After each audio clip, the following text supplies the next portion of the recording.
26 April 1986, pukul 1:23 dini hari, 49.000 orang tidur lelap di sebuah kota modern di Ukraina. Kota dengan kolam renang olimpik, stadion olahraga, hotel bintang 5, taman bermain baru yang baru saja selesai dibangun.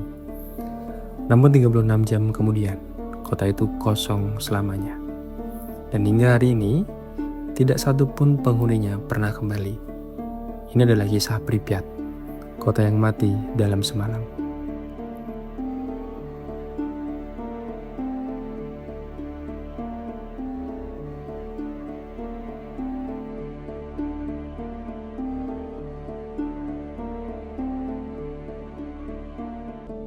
Uni Soviet pada puncak kejayaannya adalah salah satu kekuatan terbesar yang pernah ada di muka bumi ini. Selama beberapa dekade, negara ini membangun reputasinya sebagai pelopor teknologi, meluncurkan manusia pertama kali keluar angkasa, membangun jaringan industri yang mendominasi separuh benua Eropa dan Asia. Di antara proyek-proyek besar itu, ada satu yang dianggap sebagai puncak dari kemampuan teknologi Soviet. Sebuah pembangkit listrik dengan tenaga nuklir yang dibangun di tepi sungai Pripyat, Ukraina. Untuk menampung para pekerjanya, dibangunlah kota baru hanya 3 km dari reaktor. Kota itu diberi nama Pripyat. Aneh memang, di balik wajah modern dan penuh cahaya yang ditampilkan ke permukaan, tersimpan sebuah bencana yang tidak hanya menghancurkan kota ini dalam semalam, tetapi juga mengubah sejarah dunia selamanya. Tapi sebelum kita masuk ke malam yang mengubah segalanya, ada satu fakta tentang bencana ini yang hampir tidak pernah dibahas. Sesuatu yang membuat aku berhenti sejenak waktu riset video ini. Uni Soviet tahu tentang bencana ini sejak malam pertama, tapi ternyata mereka memilih diam. Dan warga Pripyat menjalani hari Sabtu mereka seperti biasa, di bawah awan radiasi yang tidak terlihat, tidak berbau dan tidak terasa. Dan ini yang akan kita bahas sekarang. Sabtu 26 April 1986, pukul 1:23 dini hari, sebuah ledakan dahsyat mengguncang reaktor nomor 4 PLTN Chernobyl.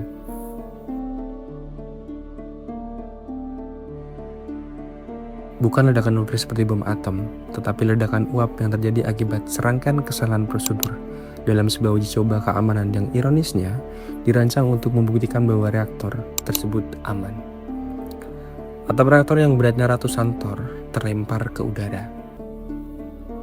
Ribuan ton material radioaktif terlepas langsung ke atmosfer, dan jumlah radiasi yang dilepaskan dalam insiden ini tidak terhitung. Namun pada malam itu, sebagian besar warga Pripyat tidak tahu apa yang baru saja terjadi. Beberapa yang terbangun karena suara ledakan bahkan naik ke atap apartemen untuk menyaksikan cahaya terang di arah reaktor tersebut.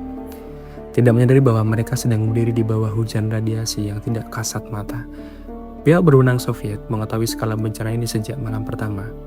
Namun anehnya, mereka memilih untuk tidak segera memberitahu warganya. Tidak ada pengumuman darurat, tidak ada instruksi evakuasi. Warga Pripyat menjalani hari Sabtu seperti biasa. Anak-anak bermain di luar, pasangan menikah di gedung pernikahan kota, petani mengolah ladang mereka, semua di bawah awan radiasi yang tidak terlihat, tidak berbau dan tidak terasa. Sementara warga Pripyat menjalani hari Sabtu mereka, sebuah peristiwa terjadi di tempat yang berjarak lebih dari 1000 km di Chernobyl, di Swedia. Pada Senin 28 April 1986, 2 hari setelah ledakan, seorang teknisi di sebuah pembangkit nuklir Swedia memicu alarm detektor radiasi ketika ia baru saja tiba di tempat kerjanya. Awalnya dikira ada kebocoran internal, tapi setelah diselidiki, tidak ada sumber radiasi dari dalam. Radiasi itu datang dari luar, dari awan yang terbawa angin dari arah timur. Tekanan internasional memaksa Soviet untuk akhirnya bertindak. Hingga pada hari Minggu, 27 April 1986, 36 jam setelah ledakan, pemerintah Soviet memutuskan untuk mengevakuasi warga Pripyat. Warga diberi waktu 2 jam untuk mengemas barang-barang mereka.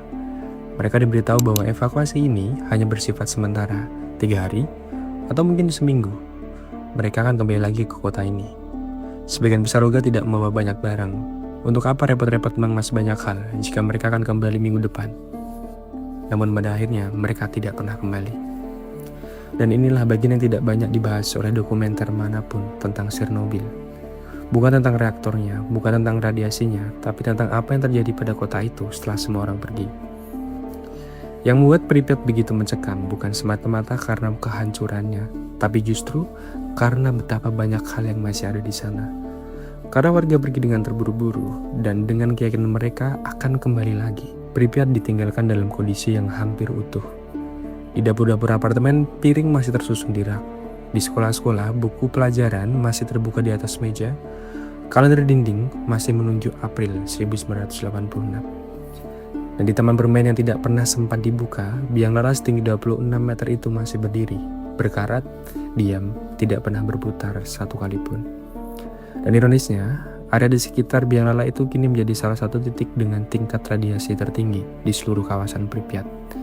Sebuah wahana yang tidak pernah sempat membawa satu penumpang pun, kini berdiri di atas tanah yang tidak akan aman untuk diinjak manusia selama ribuan tahun ke depan. Namun anehnya, di balik sisi suram Pripyat ada sesuatu yang tidak pernah dipikirkan oleh siapapun. Tanpa kehadiran manusia selama hampir 4 dekade, alam perlahan-lahan mengambil alih kota ini. Pohon-pohon tumbuh menembus aspal jalan, akar-akar menerobos dinding apartemen, semak-semak belukar memenuhi lobi hotel yang dulunya ramai. Dan yang paling mengejutkan para ilmuwan adalah populasi satwa liar di kawasan Chernobyl meningkat drastis sejak bencana terjadi. Bahkan penelitian University of Portsmouth pada 2015 menemukan bahwa populasi mamalia besar di kawasan Chernobyl sebanding dengan kawasan cagar alam yang tidak terkontaminasi. Aneh memang, dampak radiasi tidak bisa sepenuhnya diabaikan. Peneliti menemukan burung-burung dengan paruh yang cacat, peningkatan katarak yang tidak biasa, dan albinisme pada beberapa spesies. Pripyat dengan demikian telah menjadi laboratorium alam yang tidak disengaja, tempat para ilmuwan dari seluruh dunia mempelajari dampak jangka panjang radiasi secara langsung. Namun anehnya, di balik citra kehancuran itu, terdapat cerita tentang orang-orang yang kehilangan sesuatu yang tidak bisa dinilai dengan angka maupun kompensasi apapun. Sebuah tempat yang menjadi bagian dari identitas mereka, yang tiba-tiba direnggut dalam waktu kurang dari 2 jam pada suatu minggu pagi di bulan April 1986. Pripyat bukan sekedar kota yang ditinggalkan, ia adalah pengingat bahwa di balik setiap keputusan besar yang dibuat atas nama kemajuan dan kebanggaan, selalu ada harga yang harus dibayar. Dan seringkali, yang membayarnya bukan mereka yang membuat keputusan itu. Kalau video ini membuat kamu penasaran tentang kota-kota yang menyimpan cerita seperti ini, subscribe dan aktifkan notifikasi. Karena minggu depan, kita akan masuk ke kota lain yang ceritanya tidak kalah mengejutkan dari Pripyat.